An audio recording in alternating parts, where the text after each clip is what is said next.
This is my first time doing that, so I'm interested to see how it turns out. Live! There we go. And I'm not even going to do an intro. I'll do that later. We're just going to kind of jump into it. Yeah, I'm just going to... This thing presses my volume button, so I can't press it go live until I start pressing it.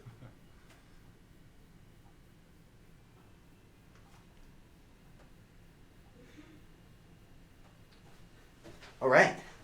We're live. We're here. All right. Thanks for doing this, man. Let me close that door Thanks real for quick having and me. we're rolling. So, Jamin Hunter, all I've put anything about you is that you're a National Geographic photographer, and I don't even know if that's true.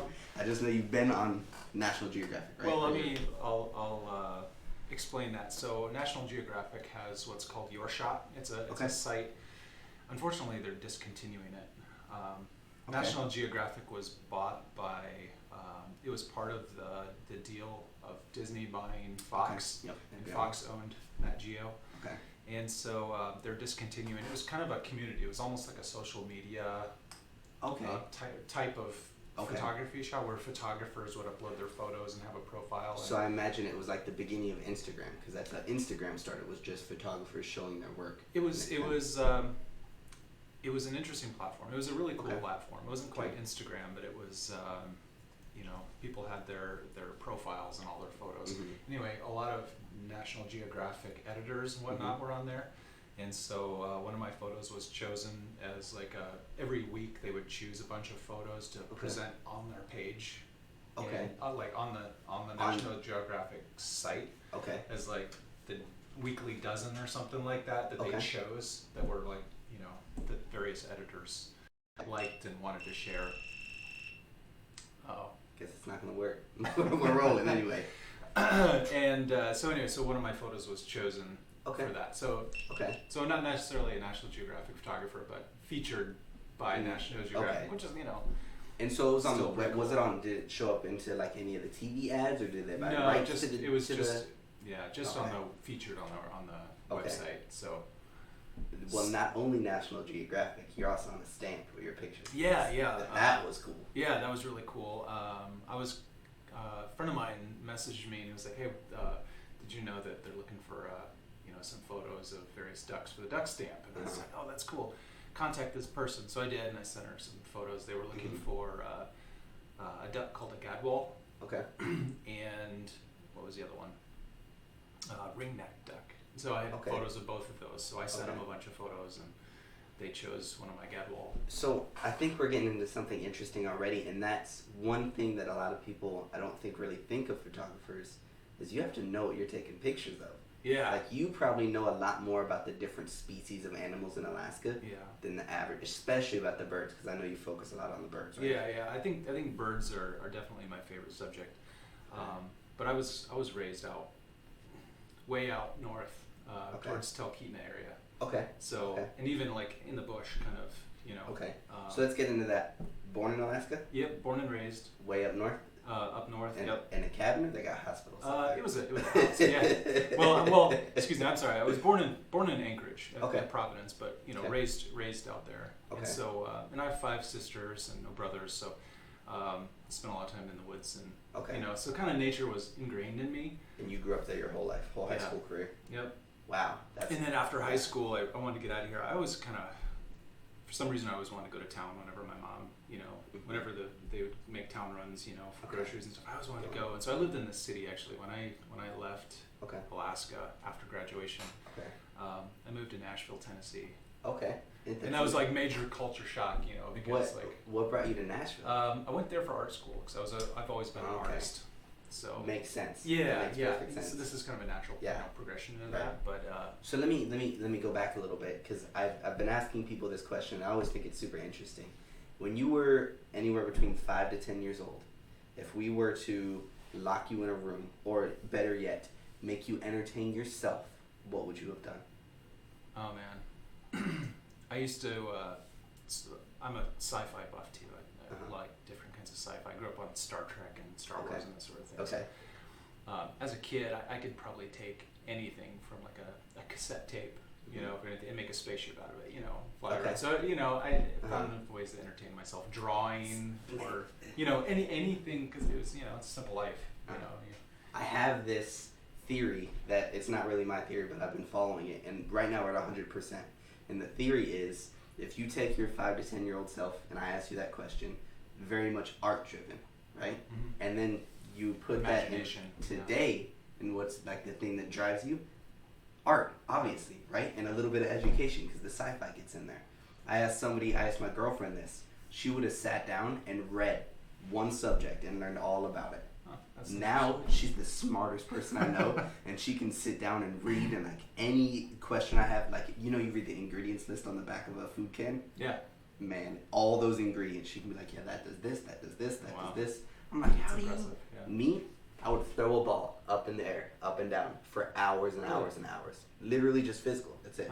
Like that's what stimulates my mind, and so it's interesting me to go back, because now I feel like a lot of people are kind of unhappy with what they do, and so I try and tell people, like, think about your old self and find something that fits inside of that rigid box. Yeah.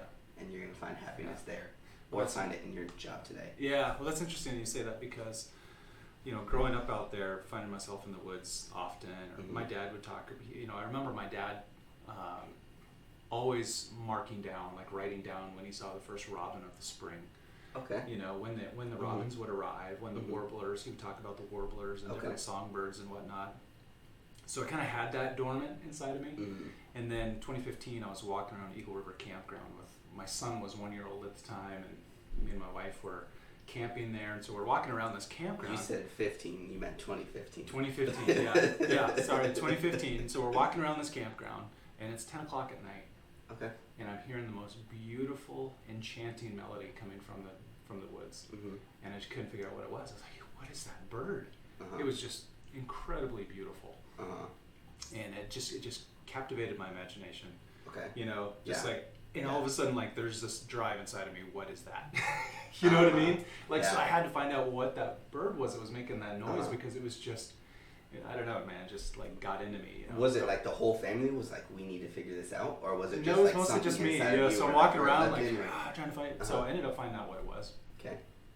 But what that did was kind of spark like this latent love for birds, and so that kicked off this birding frenzy in me, which I was like, oh well, after I found out what that one was, I was like, I wonder how many other bird species are in Alaska, So then I set out on this, to see how many I could see. From there, I joined this group, actually. It was on Facebook called Birds of Alaska. Okay.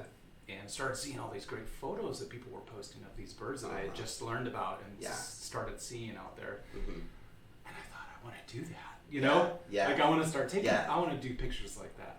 So I bought a camera, and I bought my first DSLR in 2016. Okay. Wow, that's recent. Yeah. I mean, at least for the quality of your pictures and the making stamps and stuff like that.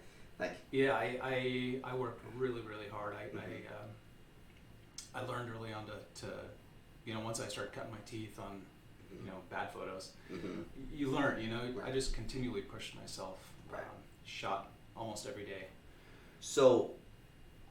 I feel like photography, especially with birds, is not easy work.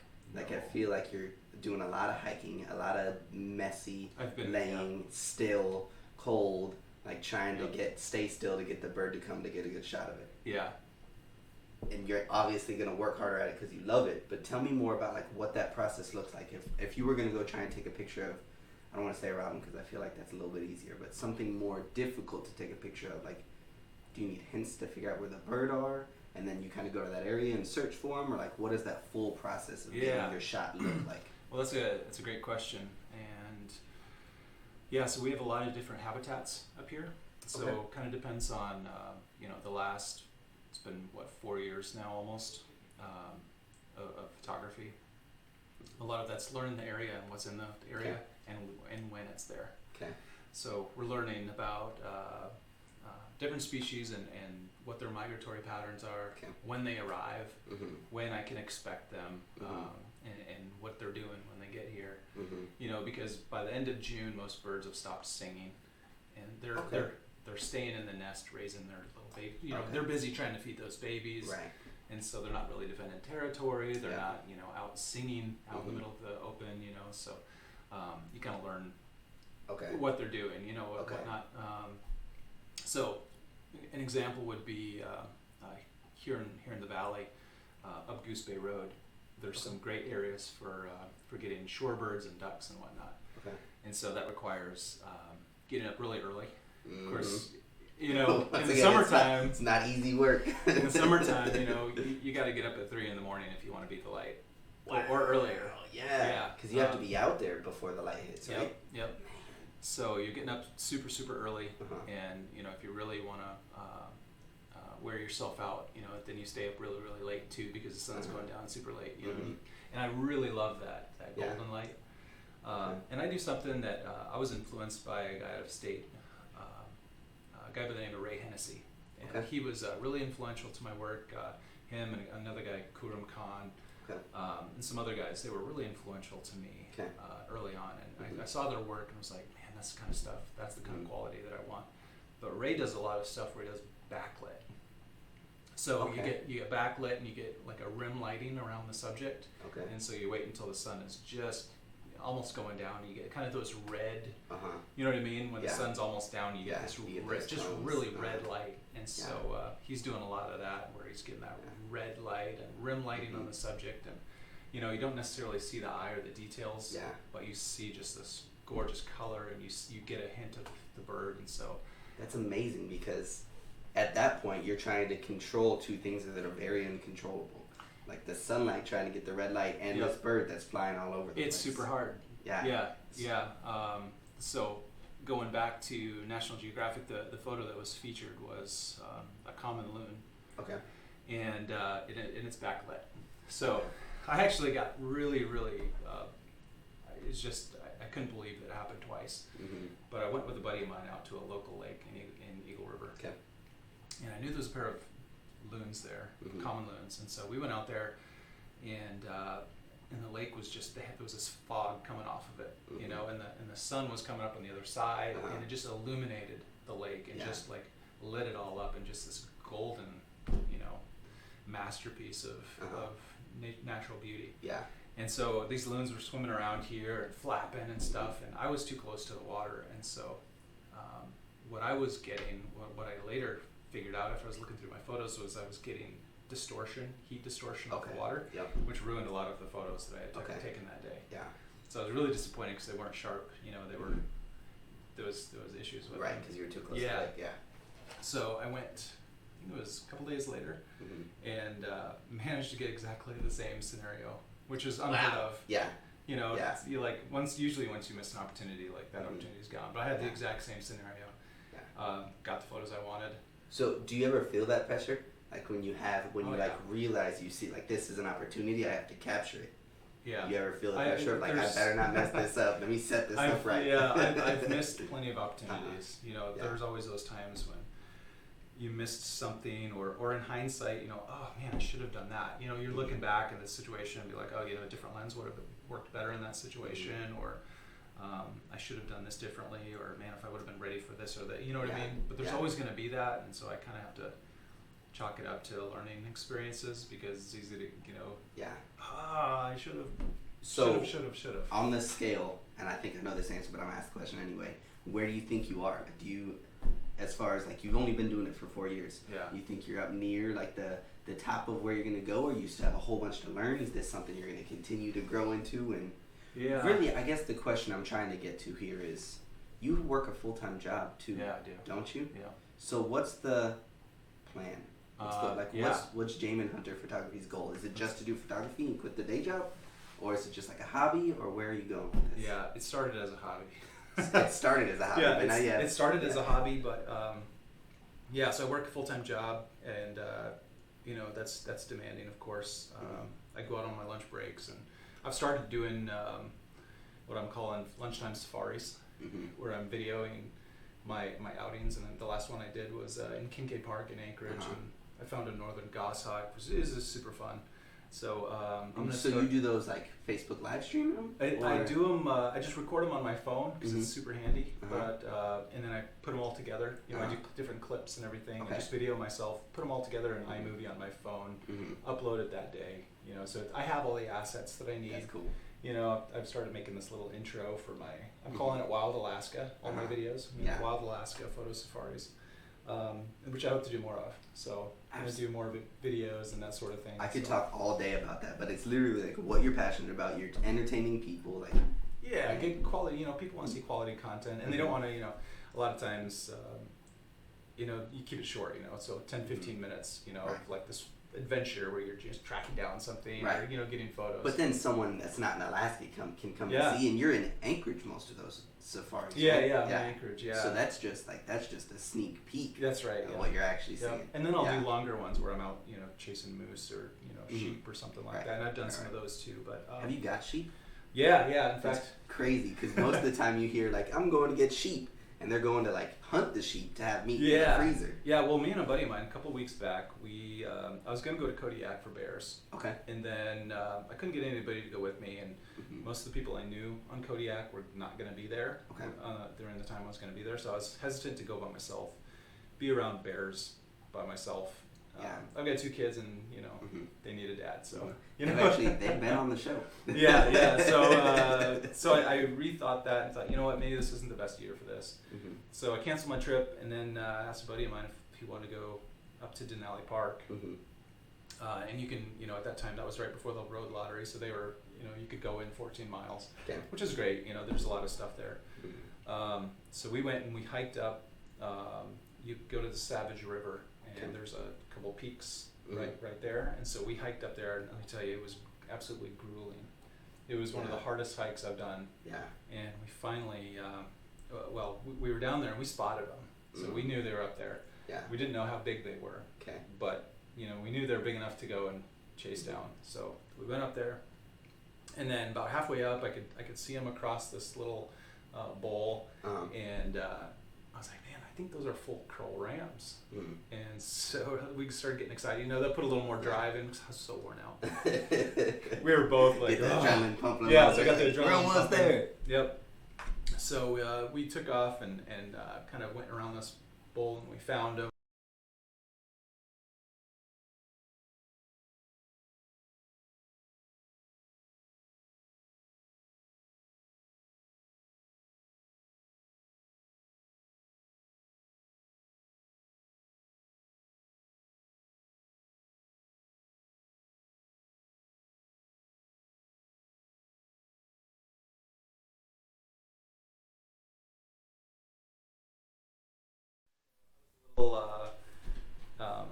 You know, looking back, was one of those things where like, oh, I should have really stayed up there, you know. Yeah. But you know, it is what it is, and there will be opportunities again. But it was a great experience. The hard part was getting down, believe it or not. We went down a different. It makes perfect sense. Yeah, it makes perfect sense though. If it was so grueling coming up, just the pressure, the impact on all of your knees and muscles and joints coming down. And we went down a different way, so it was like finding a way down, which was harder. Because we went up kind of a trail, and then we went down and broke our own trail. So so that was really challenging. Yeah. But so, Jamin Hunter photography. J Hunter photography. Is it a thing? Is it like what's the goal there? Yeah. Are you trying to build it so that way you can quit your job or hire the photographers? Or so let's talk about that for a minute. My goal. So working full time, doing safaris on my lunchtime. Yep. Doing video safaris when I'm out, but the end goal is really to do this more full time. Okay. So I have 2 questions, one short and one long. The short one is, what do you do full time? I'm a graphic designer. Okay. So I work for Alaska USA.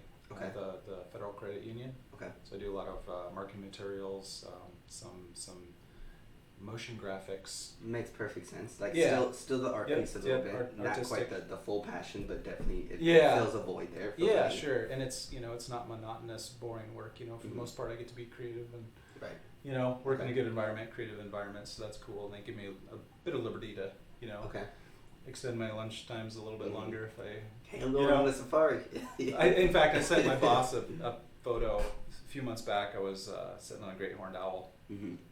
And I texted him. I said, "Hey man, I'm gonna be late getting back to work." And I took a picture of this owl and I sent it to him. I said, "Blame it on him." So he gets it. He gets it. He understands. Awesome. And it doesn't happen often that I'm late back to lunch, but when I do, I just okay. They understand. There's these opportunities that come up, and, And it's not like, hey, do you mind if I'm late? It's like, I'm sorry, man. It's just, yeah. But so my longer question is, how does a photographer turn it into full-time work? Yeah. Is it just selling the photos, or is it building a system behind it, or my goals, what I'm hoping to achieve here is in several different veins, I suppose you could say. So doing online videos is one, kind of building up a library of content. Okay. My photo safaris, which the goal of them is to help bring exposure to myself. Mm-hmm. But another thing I've started doing is offering various safaris to folks who are coming up.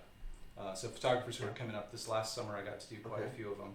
I've got loon safaris where I take people out and get photos of loons. Like you said, you know the area. Yeah, I know the areas. I know where to go to get them and what to expect and how to do all that. I've got a safari where I take people up to Hatcher's Pass. Okay. And we're getting pika, marmot, hoary marmots, ptarmigan. I know where to find the ptarmigan, various other bird species that are up there. Then I've got a bull moose safari where I take people up, go after bull moose, and then custom stuff. So I know a lot of other stuff. Okay.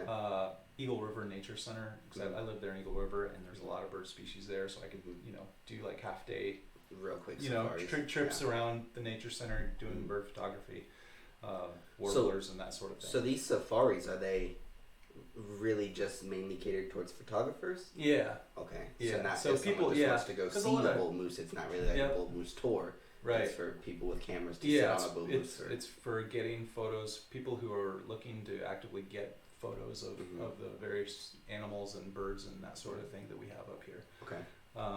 So a lot of folks are coming up out of state. They're coming up after bears and they're coming up after other stuff. Maybe they have a day stop in Anchorage, or they're going to be here for a day or so and want to do some local stuff. That's kind of where that niche fits in right now. Absolutely. Hopefully that can grow to bigger things. Eventually. Taking them out to Lake Clark, or going for bears, or that would be awesome. Yeah, or caribou, or going up to Denali Park, or that sort of thing. So hopefully that can grow. These are what I'm offering right now, but hopefully that grows. Right. Selling prints, I offer prints. Okay. So if anybody, if you see any photos that you like, and you want a print of them, you send me a message, and I can make prints of anything that I've got in my. If you have them on Instagram, you have the quality photo. Yeah, I've got high quality photos of everything, and I only post. It's funny because I look back on a lot of my old work and I'm like, ugh, sometimes it's cringeworthy, but at the same time, you got to start somewhere, and people make fun of it all the time, but art is literally in the eye of the beholder. Yeah. So the cringeworthy photos to you might be exactly what someone else is looking for. So I learned to set a standard for my work. I learned to be really critical of my work, and started really scrutinizing things and really looking. If I'm, let's say like I'm shooting Pacific loons at a lake. I've shot them now for the last 3 years regularly. So I have a bunch of photos. I've got plenty of photos of a loon sitting in a lake, in calm water. So I don't want that again.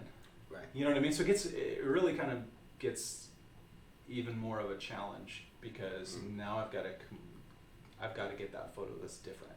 Right. And so that's what I'm always looking for, is that one photo that tells a story, that is compelling, that's interesting to look at, and that becomes harder and harder. And oftentimes, if I spend a couple of hours out doing something, I sometimes only end up sharing one photo. Yeah. For the whole trip. And I'm sure you have hundreds. Yeah, or quite a few hundred of that. And I see a lot of people, that share, I went out and here's, 10 photos of that experience. I don't want to look through 10 photos. Yeah, you want to see? You posted something, I think it was yesterday, about the moose. And I thought it was super interesting because you posted, it was a pretty, just normal photo of the moose, the bull moose with the cow in the lake. But the story underneath it was awesome. Yeah. And that's what I think was cool, is because then you saw the photo and then read the text underneath, and really it tied it all together. Yeah. And it was a still photo, but it felt like it wasn't still because like now I understand the story. Yeah. And I could see the other bull moose off to the side, even though it was outside of the frame. Like, yeah, you get a story. Yeah, I like to tell a story about the images. I like to, kind of share like what the experience was. Most of the time there's one photo. Oftentimes there's two or three or more, but I only share the one that's my favorite at that time. Sometimes I'll post later. Like this winter, I'll probably dig through my archives and look like, oh, okay, what was other interesting photos that maybe I could talk about, but usually I share my favorite one. Just the first. One. Yeah. Yeah. Just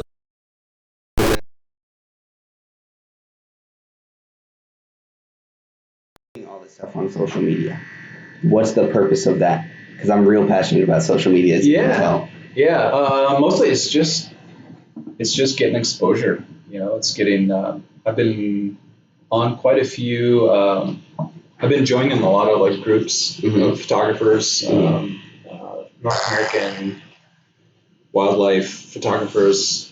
Anyway, there's quite a few of them, and I'm getting a lot of friend requests from other photographers, which is cool. And so what that does is just kind of help bring exposure to me, and the fact that I'm here in Alaska. If you're coming up here and you want a good photo experience, check me out. I've got reviews. I've got really good reviews from people that I've taken out after subjects, and it's something I'm passionate about. I love sharing my passion with others. So other photographers that are coming up, if they want to capture some of that, or if they want to get Pacific loons, or that sort of thing, or common loons, or if they want to go for bull moose, look me up. I'd love to take people out. I love to share. The state I grew up in, and share this beautiful place with them. So, have you ever heard of Gary Vaynerchuk? Gary V. No, huh? So he's a very business-minded entrepreneurial. He's the business guy. Like most people think of him as a snake oil salesman, just because he's such a business guy, and that's his personality. And really, I think he has a good heart. But he talks all the time about posting literally everything on social media, everything, multiple. He calls it 100 pieces of content per day, which is crazy. But when you think of Instagram stories, and if you're putting stuff on Twitter and stuff like that, each one is one. It adds up relatively quickly, but it's posting multiple times a day, and every time you post, don't do it selfishly. And I think you're the first example that I've ever seen where what you're doing is not for you. You know what I mean? You're doing it because you're enjoying it. It's not for you to make money off of it, is what I'm trying to say. Eventually, in the passion, you're going to get the exposure, you're going to make the money, you're going to sell these tours. But at the end of the day, it's like finding that songbird. It's the drive inside of it. It's that's there. Yeah. And that's what's driving you. And that's why I feel like this is going to go crazy for you. Yeah, it's a passion. Yeah. It's I'll talk a little bit about Jamin Hunter photography, because people might be wondering, Hunter, what's that about? I just assumed it was your name. Yeah, it is actually, but there's a story behind it. So my dad, very, very serious outdoorsman, hunter, trapper, up in fishing, most of your life, right? And he's from Michigan, grew up on a farm. Okay. His desire was to come up to Alaska, be a mountain man. Okay. So when him and my mom got married, they came up here on their honeymoon and never left. So this is where he wanted to be, right? So, so they start having kids, and 3 girls go by, and he wants a son, and then so they try again, and here I come, try a couple more times for a couple more boys, and that didn't work out. And so five girls and a boy, and I said, we're done.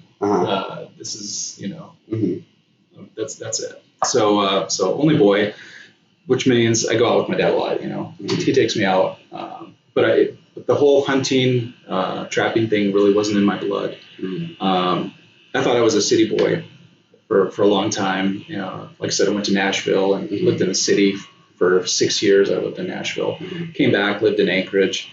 But when I got into birding, and then consequently got into photography, I started finding myself in the woods more and more. So it's interesting, because everything I grew up with, being out in the woods and being out with my dad, kind of came full circle. And so when I was born, backing up just a little bit, so Jamin is from the Bible, and back in Genesis in a few places. So that's where they got that. All my sisters are J names, so they wanted a unique J name. So so they found Jamin and ran with it. Yeah. So and as a side note, my son's middle name is Benjamin, and so Ben in Hebrew means son of. Okay. So son of Jamin. So Micah. Oh, that's cool. Micah, son of Jamin, is really what his name is. Okay. Yeah. So that's pretty cool. Yeah. So my dad wanted to name me Jamin Hunter Fisher Trapper Taylor. Okay, that's the things he's passionate about. Yeah, right? No, that's awesome. And my mom's like, no, pick one. You know. So he picked Hunter. Okay. And so it's interesting because full circle, I found myself back in the woods, hunting animals. Without guns, shooting animals, but it's on my own terms. Yeah.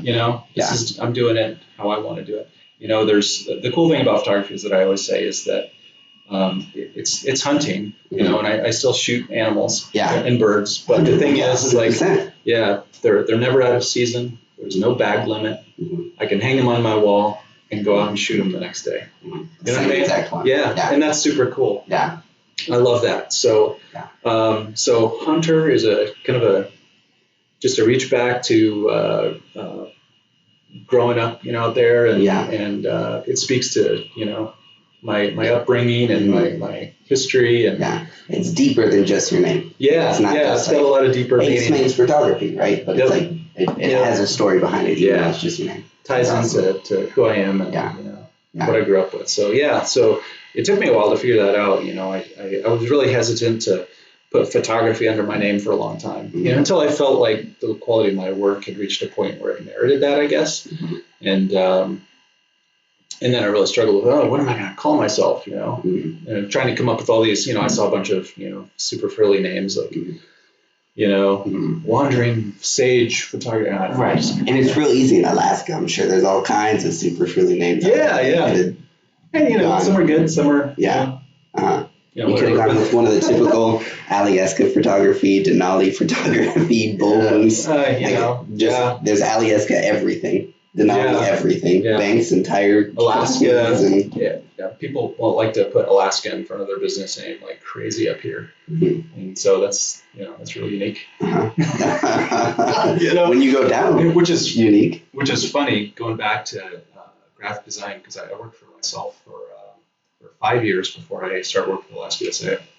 Designing logos and brand development for people. Okay. So I'd create logos and people would be like, hey, I'm starting a business and it's Alaska, this, and I'd be like, have you reconsidered? Have you thought about something that's a little bit more unique to you and not just generic Alaska? Because so many people have Alaska, this or that, or, and it just, it's not unique. It's not, it's easy to get lost in the shuffle of Alaska, this and that stuff, So it's exactly what I was going for. Unique. Yep.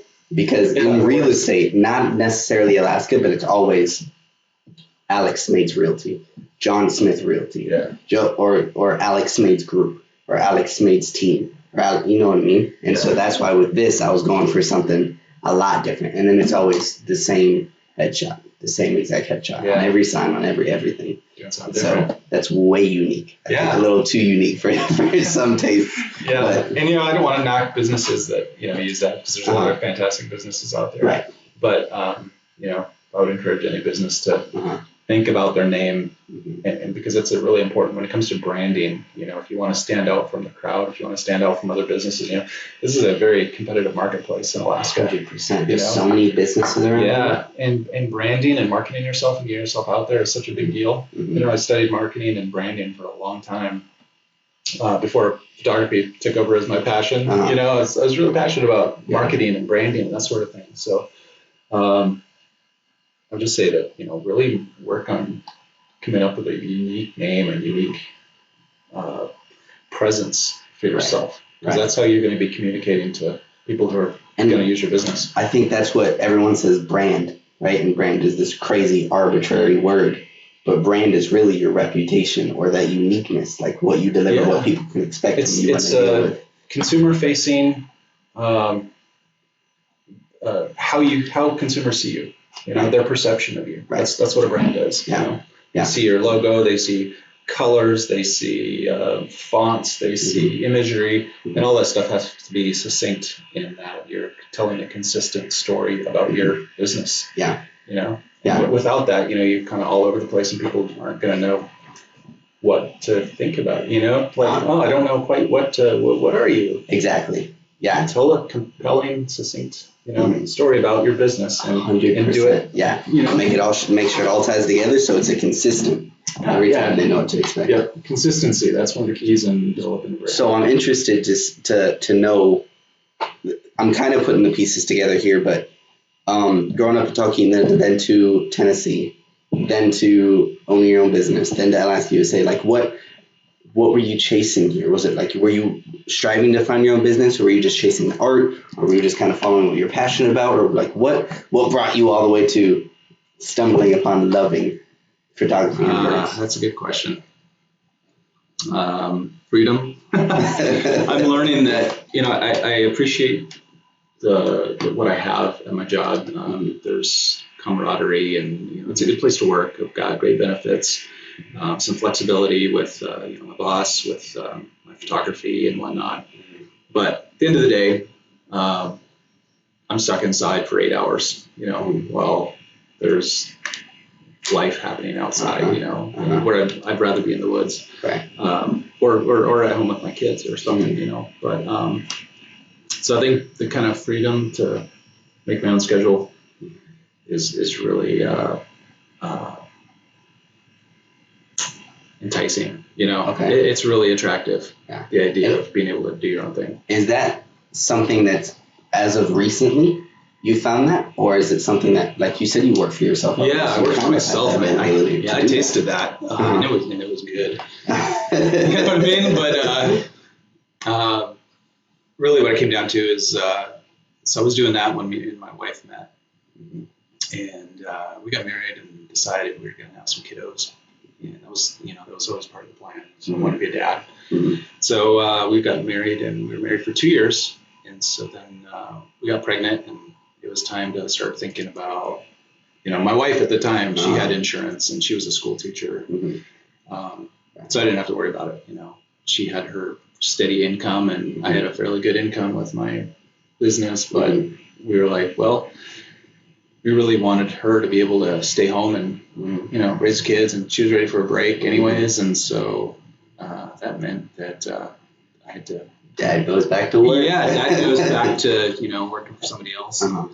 Benefits and stuff like that. Get the benefits, yeah. So it was funny because, we prayed about it, and this job kind of showed up, and it was, my wife's like reading through the wants, you're looking through the job qualifications and what they're looking for, and it was like, everything was like, I've got experience with that and that and that and that and that. Like everything. Put your name on the bottom. Yeah, they should have just put my resume up and said, hey, we want this guy. Come apply. So I applied and got the job. I mean, it was just kind of easy. Okay. And that was 6 years ago, so I've been there 6 years. And I just got promotion, so okay. Super excited. Now I'm a senior designer, which is really cool. Okay. So I worked really hard for that. So when you came back up to Alaska from Tennessee, I feel like there's a gap there. Is there a gap that we're missing here, or did you come back to start your own business, or like what was it? I came back. What was funny? I had no plans on coming up to Alaska. Okay. I had no plans on moving back up here. It's funny because I've got a cousin that was born and raised down in Tennessee, and he's very much an outdoors wild man. Okay. And so he actually takes more after my dad in that fact of like, he's the hunter trapper, more of a mountain man type. And so he actually came up here. He lived up here for a while. Okay. I was down in Tennessee. His dad is much more of an artistic. Got it. He's got more. He runs a company called Vintage Millworks, which is very much an artistic type of carpentry and that sort of thing. So they built a lot of really customized woodwork. And it's beautiful artistic stuff. So his dad's more artistic. My dad's more, it's almost like swapping birds. It's so weird. Yeah, we switched. So he, me and my cousin we're talking. He's like, man, you need to come up here, show me around or what. And so I hadn't seen my family in like 3 years. I've been down there for 3 years. I haven't come up for Christmas or any of that stuff. And so I was like, okay, it's probably time to go see my family and visit Alaska. So I decided, okay, well, if I'm going to do that, then I need to have a job ready. I'm not just going to go up, and I was done with college at that point and just kind of floating around down there. Just, I was fairly aimless. I was working at a restaurant, waiting tables, and wasn't really doing anything with my life. So really, it was just a good time. It was it was a good time. I'm in my mid-20s by then, 24, 25, something like that. So there's no ambition, there's no direction, there's just having fun, whatever. So I decided to come up. My cousin had got me a job at one of the riverboat services that he was at, and it was just an office job. I was like, it's something, it'll get me up there. I'll just come up for the summer. Right. That was my goal. I was going to come up for a summer. Enjoy the summer. Let me tell you. That was 2004. Okay. So I get up here. I drove up. Did I drive up? No, I didn't. I flew up. Spent the summer up here, and I started drawing this coloring book. Actually, there was a lot of downtime in the office, and so I found myself just with a. You were drawing a coloring book? Yeah, I drew this coloring book. It's called Alaskan Critters. I still haven't published it, but it's funny because I told myself I'm not going to leave Alaska till I publish this book. So that's why I'm, still here. You know what I mean? So yeah. So I drew all these Alaskan animals in this coloring book, and I'd still like to publish it someday. It'd be cool. One day, you and your wife are going to want to leave. You're like, wait. Gotta publish this real quick. Even if it's one copy. Right. Just self-publish it. Just make it official. Put a stamp on it. Yep. Now we can leave. We can go. So I said, I'm not going to leave until I publish this thing. And so ended up staying the winter. There, I moved in with my sister and brother-in-law. They had a room downstairs. And I worked as a substitute teacher that winter. And so I was still going to go back. I think I was going back to Tennessee after the winter was over. But I ended up just felt like I needed to stay up here. I felt like, I still hadn't finished that coloring book either, too. So I ended up flying down to Nashville, driving my car back up because I left my car down there. Okay. So beautiful drive up, and then worked in Talkeetna again that summer. Moved to Anchorage that winter, got a job with the Daily News, the Anchorage Daily News at the time. And then, I worked in Anchorage, various places through then until you started 2011. 2011 we got married, and so a lot of different jobs and working for myself and that sort of thing. So there was really no aim. You just kind of went through and kind of found some stuff, but slowly and surely, like it all followed your passion at least a little bit. It started to come together. I still have. It's not. I guess I'm not as passionate about marketing and branding as I was, but that was certainly something I was pretty passionate about. And it was an important step, especially now that you're going to where you're going with the photography business. Like I think a lot of photographers. I have an advantage, I guess, because I know about marketing and branding, so I can market myself and build a brand. And that's what I'm doing right now. All of this, everything that I'm doing right now is trying to build my brand. I'm trying to build Jamin Hunter Photography into something that can sustain itself. Right. And my wife doing her thing. The Road End Fields thing is killing it. She's doing really good. Yeah. And you're either giving her good notes or she knows some stuff about marketing. She's taken off. Yeah, she's a smart all the things. She's a smart gal and driven and passionate about what she's doing. So our goal is I told her, we were joking, but when she first started, I said, well, when you're making as much as I am, I'm quitting my job. Like when you're, Makes sense. I think that's still probably on the table. We haven't talked about it in a while, but we had talked about, when she starts when her income meets mine, that would work like 2 more years, basically put all that income into savings, so we could build up a savings, and then I would quit and, go chase my dreams. But, was that conversation happened before you had this being built underneath? Because this is, you have something you can't deny here. Yeah, we had started. At that time, I was when we started talking about that, I was just, still getting into photography, still, working on that. But it's definitely become much more of a passion the last year and a half or so. Really, really kind of, I guess my vision for it and my long-term desires and long-term goals have kind of come more into vision or more into focus, if I can use a pun. I get it. Took a second. But, I'm just getting more into, figuring out what this is going to look like long term, so. Yeah. And so the end goal for you guys then is for you guys both to have your own business, right? Running your own business, UJ Photography and the Road and Fields. Yeah. And really the beauty of that, I think, is the ability to just have the freedom to go and do what we want. If we wanted to take a trip, an RV or something down the states and tour the states or something, that we could both do that. Or we could just take the kids and go for a road trip, or if I wanted to spend 2 weeks up in Denali in the fall, then we could do that. If I wanted to do this or that, it's just the because ability. Your work very obviously is not location centric, right? You don't have to have one necessary shop to run your work. And I want to say hers is the same, isn't it? Yeah, she can work from, if she's got a laptop, if she's got, Wi-Fi, she can do the same thing. Do her business. So that way you take the kids in 2 weeks in Denali and stuff like that, they start to garner those experiences. Yeah. And that's another thing is, my son, he's 5 and he's starting to think, Dad, I love wildlife. So I want to foster that. I want to start that heart. I want to start taking him out. Here and there. It's hard at the moment because he's 5. He's got a lot of questions, a lot of energy and stuff. So if I'm stalking something, I can't really take him. Right. But it was cute.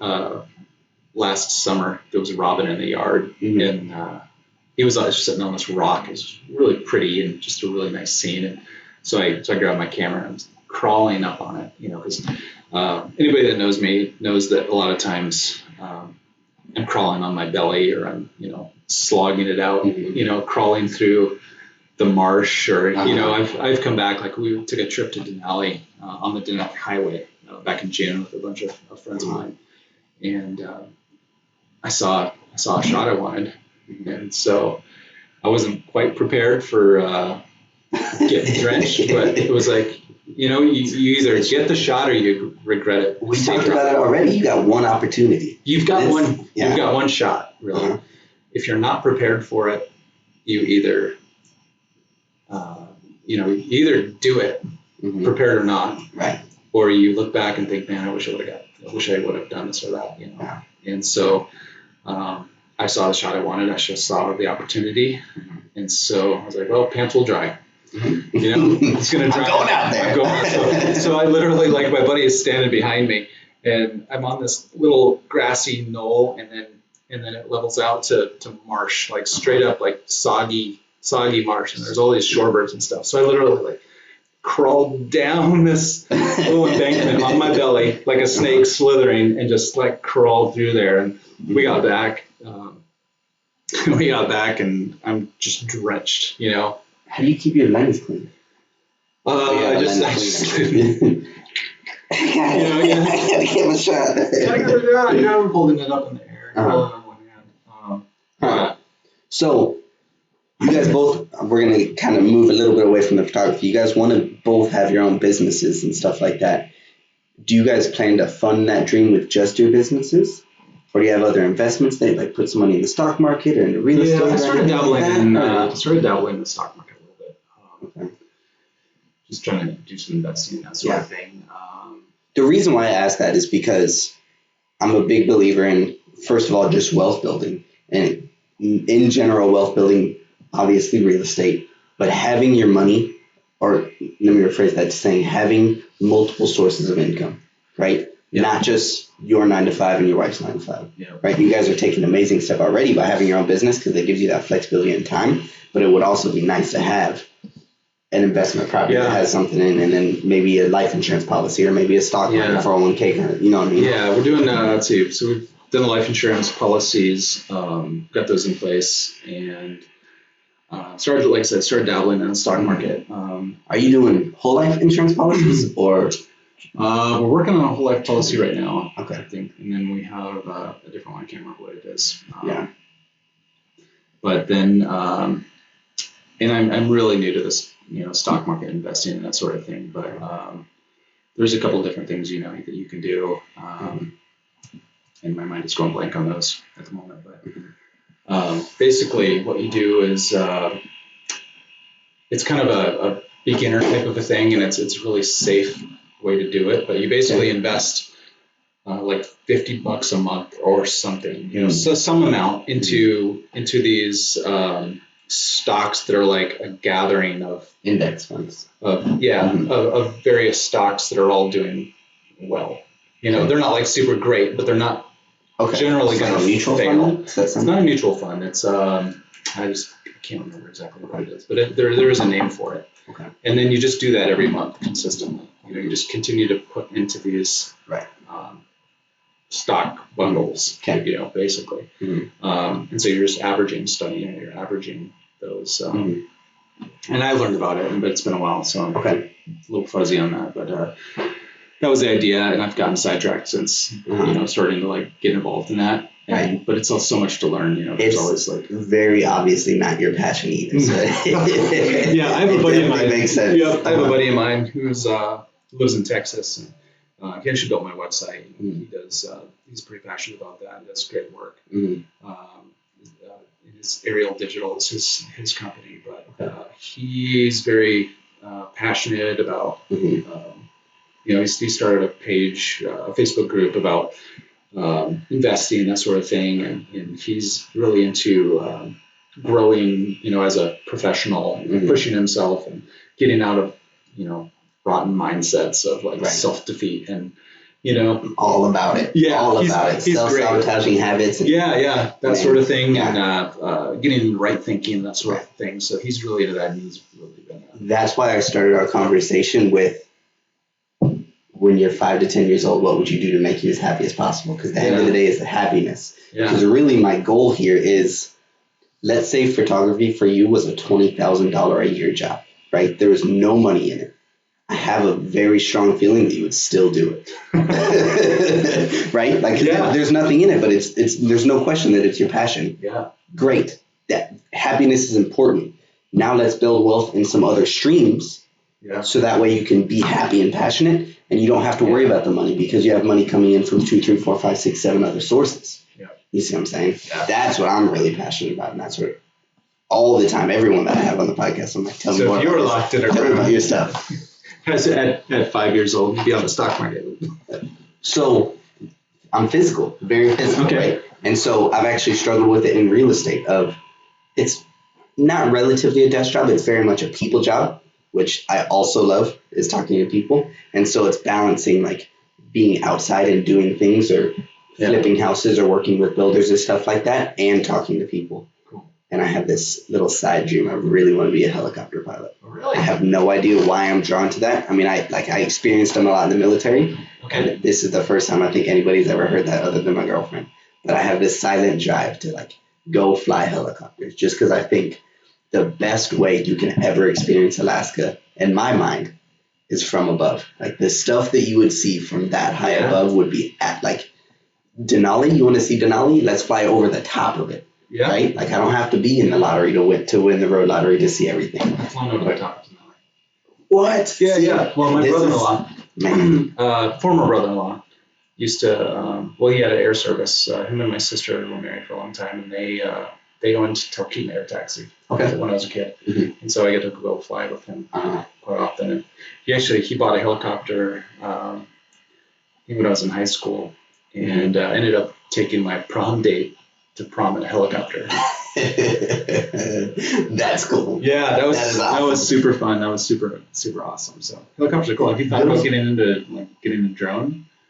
So when I was in the military, I flew UAVs. I was a drone pilot in the military. So that definitely drove my passion a little bit into it. And that only fills the void partially. Yeah. It's like you get the video, right? You see it right. I want to be up there. Yeah. Like I want to experience it and feel that drive. Like I said, I would throw a ball up and down. Like that's really, there's nothing really mentally taxing about throwing a ball up and down in the air, but it just suits me. Like it all makes sense to me. Cool. So that's a good dream. Talking to people and flying helicopters and building wealth. Those are my three. And so I'm working on like, how do I tie these together? Yeah. And I'm real passionate about real estate. I think it's all of the richest people in the world, most of the richest people in the world have built their wealth through real estate. Like it's just a vehicle where they're doing it on the extreme end, but everyone's going to need some place to put their business or a roof over the head, or real estate's always going to be a thing. And so it's definitely the best place, in my opinion, to put your money. And one of the safest too, because let's say everything crashes, you still have something physical, something tangible you can take and hold on to, and it's always going to have value. Where the dollar in my wallet, one day that might just be a piece of paper. It might be. That's right. That's one thing. Years ago, me and my wife, we converted a certain amount of savings into hard coins. Mm-hmm. Because those are not going to lose their value, right? So it's like having a little backup of, just a safeguard, kind of like a safety net of, hard coins where you can be like, hey, I've got actually physical hard money. Yeah. Have you heard of? I think it's called goldmoney.com, and it's a place where it's your bank account, right, where you can put dollars and cents into it, but all of your dollars and cents is backed by gold. So if you had $1,000 into there, you could call them up today and be like, hey, I want my $1,000 of gold. Send it to me, please. And they would send you $1,000 worth of gold at that today's market price. Wow. They also send you a debit card made of gold. It's like 15-pound debit card. Oh my gosh, yeah, run that. But yeah, I definitely understand where you're coming from there. I'm super passionate about it, especially when I'm talking to business owners like you and your wife. Like I would love to I see her all the time, and she's been on here. I know she's passionate about what she does. Yeah, she is. And then you filling that same void. Just first of all, how happy it's going to make you guys, and the effect that happiness is going to have on your family. Man, I can only imagine. Yeah. They're going to turn into amazing, amazing people, because they have great examples. You know what I mean? And so the worst thing in that situation that I can see happening is economy crashing, right? Yeah. Road and fields failing, which I don't think it will, but something like that to where you guys have to go take the hit, get punched in the mouth, go back to graphic designing or teaching or something like that. Yeah. Which I feel like after talking to both of you guys, your mentalities are both there. So even if you took that punch in the mouth, I don't think it would affect you all that much. Yeah. But even still, even if it does happen, if you have other streams of income to where it's like, okay, fine, like we're prepared for it now. Yep. It's kind of like, like right now, obviously my passion is outside. Mm-hmm. But at the same time, I have a responsibility. You know what I mean? Like I have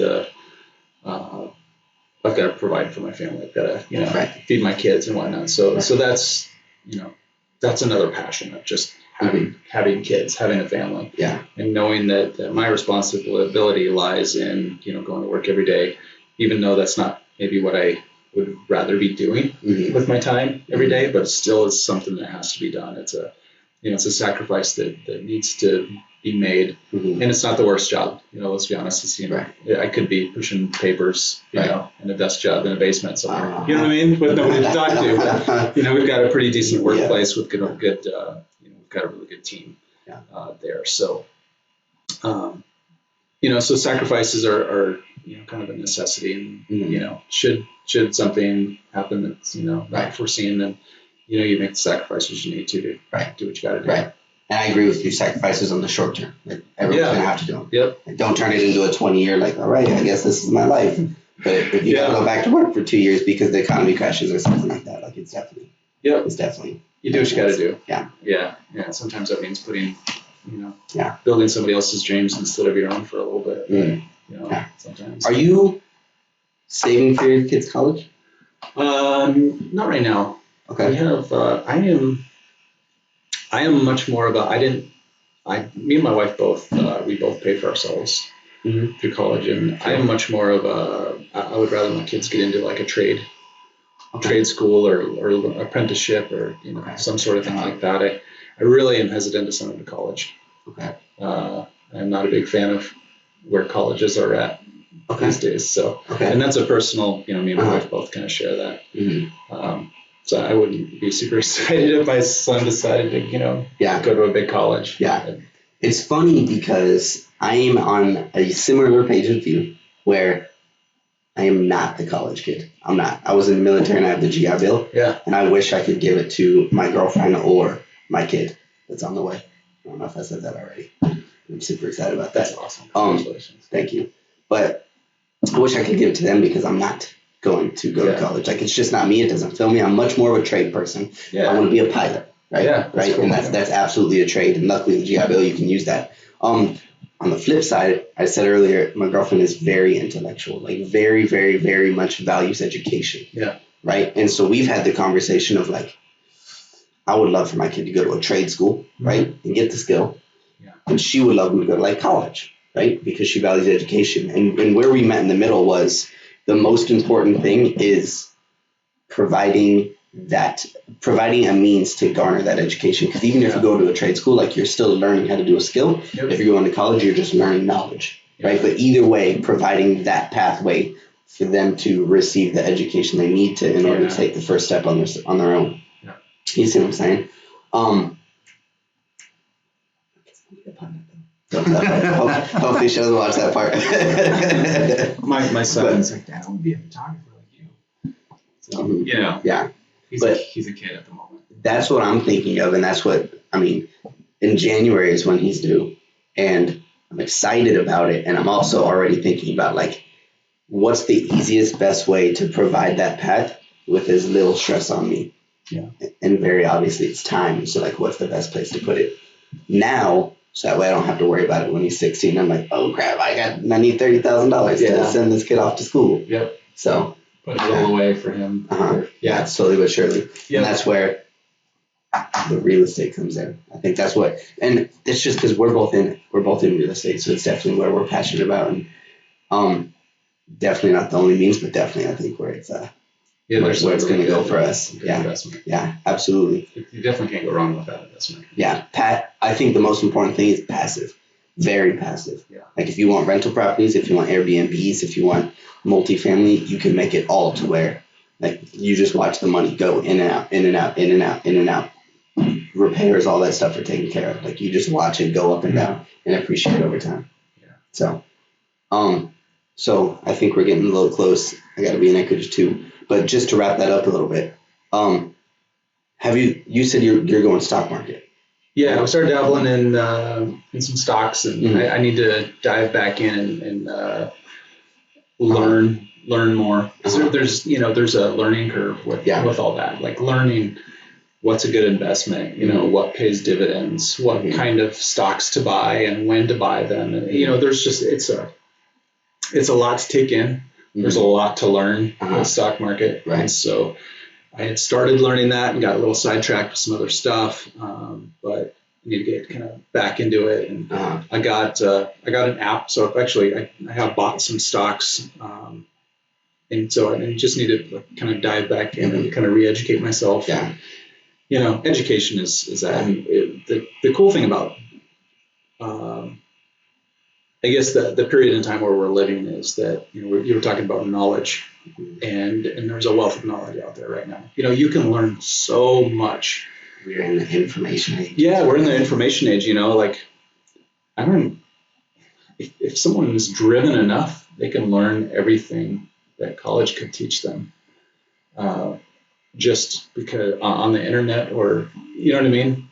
Go to the library, read the books, do the research. We are 100% on the same page, other than I would take the word college out and I would say anything. Yeah. Because you can build a house off YouTube. Yeah, you can learn astrophysics off of YouTube. And everything is there. I'm sure, there would be people who are like, you can't bash on college like that. And I don't want to bash on going to college, because there's certainly benefits to going to college. You're going to get experience there with, professors or whatever that are going to be beneficial. So I wouldn't, I don't want anybody saying I'm, bashing the college experience or, bashing going to college, because I'm not. I'm just, my preference would be, I see more value in going to trade school or, learning as much as you can, outside of that, because let's be honest, college anymore is super expensive. I see so many kids that, they go to college and they owe, hundreds of thousands. Yeah, so much money right out of the gate. Yeah.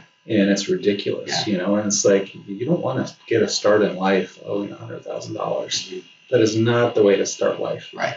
And I agree with you that the system is broken, because before you would go in owing $100,000, but there was a lot of value behind that degree that you paid $100,000 for, and you could pay it off a lot quicker. Yeah. Now there's less value on the degree because more of the information is available on the outside, and they want experience. Yeah. And so now you're fighting until you're 40 years old to get out from under this rock that you put underneath yourself. I just think that if I was going to give advice to any young person who's maybe, going, they're going to graduate high school or whatever, is just figure out try to figure out what you want to do, even if that's taking a year off and traveling. Take a year off and travel. Right. I wish I would have. Right. You know what I mean? Like figure it out. Think about it. Don't just go to college because that's the expectation. This is your life. Right. It's not anybody else's. This is the path that you're going to have to take, and this is money that you're going to have to pay back. Yeah. So choose wisely. Yeah. Make a wise choice. Think about it. Take time. Don't just rush into something or go to college because that's the expectation, or that's what mom and dad want me to do. Or how old are you? I just turned 41 in August. So, with 41 years old, I always like to use the analogy of it is not unrealistic to expect to live to 100 years old. Yeah, not so at 41, you're not even halfway through. Now let's go even less. You graduate high school at 17 or 18. You're 18% of the way through your life. There's no way that you can be expected to make a decision to how you want to live the rest of your life. Like you're not even a quarter of the way through. Well, how are you supposed to know? Take this into perspective. I didn't really figure out that photography was my passion until I was almost 40 years old. Right. And I think to myself all the time, like, man, if I would have known about, I loved photography when I was 20, right. But a lot of it goes into that, like the technology they have, I would have been still doing camera, film. But you followed. Yeah. Through your story, you followed the artistic, right? You designed some brands and built some brands and stuff like that. And so now all of those experiences are going to add up to the right time to find out that you like photography, to be able to build a business, to be sustainable. It was the right time. Right? Yeah. At 20, you would have been like, I like photography, and grabbed a camera and started clicking pictures, and like, I don't know what to do now. Well, funny enough, I did, when I was in college, actually had some photography courses. Okay. So a little piece of the puzzle. Did they fill you? Did it fill your soul? I didn't know, because it wasn't. I think it was a piece of the puzzle, but it wasn't. It wasn't for me at the time. It was film. So back in that time, we were developing film. Taking photos with film and learning how to develop that. Right. And digital cameras were the wave of the future. See, I think and correct me if I'm wrong, I don't think your passion is necessarily photography. It's the chase, right? Well, it's being in the woods. Yeah, right? Part of that. It is being in the woods. It's the experience, which that's part of the videos that I'm making, is sharing that experience with others. Right. But it is the other piece, the finishing piece, I think, is presenting the image, presenting. This was my experience. Which. When I share my photos, I always share a story, whether it's a long story or a short story. There's always some sort of a story there. Right. So it's sharing the experience, but then, sharing the artistic side of it is, hey, I made this image. I hope you like it. Hope you enjoy it. That's what I always say on my photos, So, sharing that image, sharing and the story behind it. It all comes together. Right. Yeah, absolutely. Yeah. Huh. That's awesome. All right, well, we have to wrap this up. Cool. Tell me what you got here. Okay, so this is my kit. This is what I take with me most of the time. I just bought a new camera, though, I didn't. I expect that when you're in the grocery store that your camera's like wrapped around, like you never know. Carry it with me, I'm hunched over. No, so this is my tried and true. This is what I shoot with most of the time. This is a Nikon D500. Okay. So this is a crop sensor camera. So it's a smaller sensor inside the camera. Okay. but I just bought a bigger camera, has a bigger sensor, which allows you, basically what that does is it allows you to print a larger photo with higher resolution. Okay, so where this one, you might get like a 12 by 18 print. The other camera would give me like double that or more, in size and keep the same resolution. Right? Wow. So better resolution, bigger. So are you selling this one? No. This is great for birds and wildlife.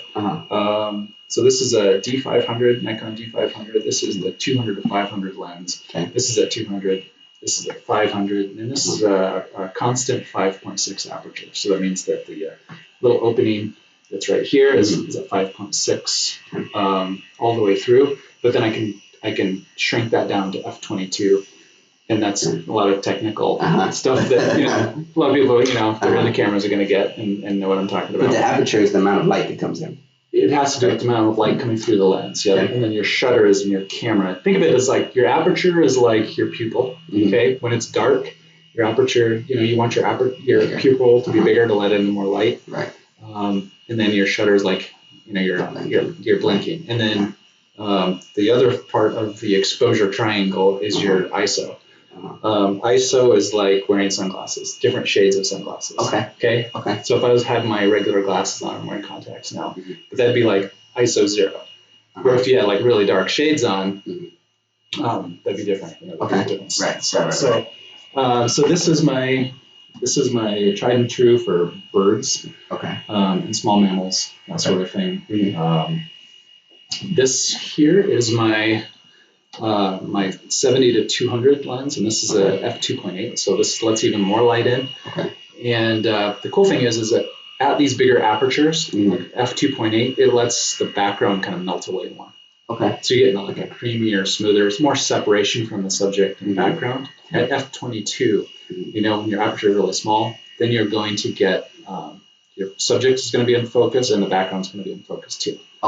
So you don't get quite the separation. So kind of it starts blurring the background, which is bringing your subjects into focus, and brings that separation. So a lot of my photos, you'll see where the background is just totally blown out. You see like just solid green or something like that. That's what's happening because the aperture is wide open. So this one is great for moose, sheep, kind of bears, bigger wildlife. Lets me get out a little bit more. Because this one you have to be more focused, and in that one you want a little bit more light. This one's focusing in a lot closer, especially to birds and whatnot. So this one gives me more. This is a wide angle. This is my 24 to 70 2.8, and so this is going to give me more of a scenic. Overall, get more of the scene in there. And then the other day I was shooting, and I didn't have this one. I only had these two, and I was going after moose, and so obviously this is going to be way too much lens for moose, and so unless you want to see like a piece of drool, just the eye or something. And usually this is my moose lens, but I didn't have it, so I just threw this on. And I'm really, really glad I did because I wouldn't have got the shot that I ended up with. I had this lens on. I got more of the scene, fall colors and all that stuff, so it was really happy with that. So this is more for like scenics and that sort of thing, and getting like my buddy Rob calls it wildlife scapes. You've got like a scenic landscape, but you've got like a moose or something else in there. So that's a great lens for that. So you this one the most. Birds are your favorite. But you do all kind of. Do you always have all three on you, or you always try to keep not always. You, I keep them in a bag, and sometimes I just grab this in the line. And then sometimes I think, okay, I might be doing this or this or this, maybe after work or during my lunch break, I might go here. I may need these, so I'll drag the other ones with me. So let's say you were in a helicopter that I happen to be flying to take pictures. Which one would you take? I'd probably take this one. Right, just because it's the widest, you're kind of getting the scapes. Probably get some cool. It'd be hard to. Would you be able to? Like, how steady of a hand would you be able to? It'd probably be really a lot more difficult because zooming in on a subject, it'd be a lot harder to get a good shot of something. What if you were like far away and you were trying to get a picture of a sheep on the side of a mountain? Would it still be? It would depend on how far away I am. Because it might be really cool. I really like an animal small in the frame if it suits the scenario. Mm-hmm. So if I had a big mountain and it worked really well for like the sheep to be really small in the frame, just because of the perspective you'd get of like the vastness of the area. It tells a story, right? Right. So in that case, I would probably, depending on how far away I am, I'd probably want to get as much of the scene as possible. If it looked good to have the animal that small, because sometimes that's just the best. You're getting like that wow factor of look how big and vast this space is and this little critter's here. I don't need all the detail of the critter because I'm telling the story of the space. Yeah. See, that's when I would say I want to fly helicopters. I want to fly helicopters, just do cool stuff like that. Like I don't necessarily want to fly helicopters. So when you learn to fly helicopters, I'm gonna go with you. Yeah, take pictures, let people jump out of helicopters. The people that ski on the sides of those crazy mountains, I would love to drop those people off and then have you in there to take pictures as they're going down or something. Right? That's the kind of stuff, like the Alaskan experience in the helicopter, and be able to tell a story after that. That would be awesome. That would be cool. So we have to do this again. 1, when I can fly helicopters. And 2, I'm real interested once you guys take this step towards, maybe because I've had each of you on here separately, maybe we get both of you guys in here together. Yeah. Because it'd be real interesting to see that dynamic of you guys have taken the step now to both own your own business. Yeah. How's it going? How's it running? How's business? You know what I mean? Kind of like a recap. Yeah. Well, another aspect that we didn't cover, but and we don't have to go into it, but I'll just mention that I've started taking like portraits and family photos and that sort of thing. So it's perfect timing for that. Yeah. So that's a good way of, that's another source of income, and that's something that I can really make my own schedule for. But it's another avenue for money coming in. So you sell anything that you have on your Instagram? Maybe not portraits. I don't know if you post portraits on your Instagram. Yeah, usually people are going to buy, pay for a session with me and, to get X amount of photos and, deliver them electronically. So to buy one of your Instagram photos or to schedule a portrait session or just to get in touch with you to schedule one of your safaris or just to say you're amazing, what is the best way for someone that watches the video that wants to reach out with you to get in touch with you? Yeah. So I'm on Facebook quite a bit through my job. I'm online or, I'm on a computer all day, basically. So people can send me a message, Facebook. I'm sure they'll put links to my pages and whatnot. Would you rather, because I can link both if you want me to, the business or the personal or both? Just my, J Hunter Photography, my page. My Facebook page, J Hunter Photography. Reach out to me there. Through my website, there's a form. If people want to reach out to me there, they can go in. J Hunter. Send me a note. Yeah. jhunterphoto.com is my website. Send me a message on Instagram or comment on my photos. I always enjoy. Really, it seems comments, like it's just J Hunter. So any of the social medias, if we look J Hunter. J Hunter Photo, or on Facebook, I think it's j.hunter.pics. Somebody else took photos. So. Dang it, you can't get it all. Thanks for doing this. Yeah, thanks for having me. Appreciate it. That was amazing. I can't wait to take pictures and fly helicopters.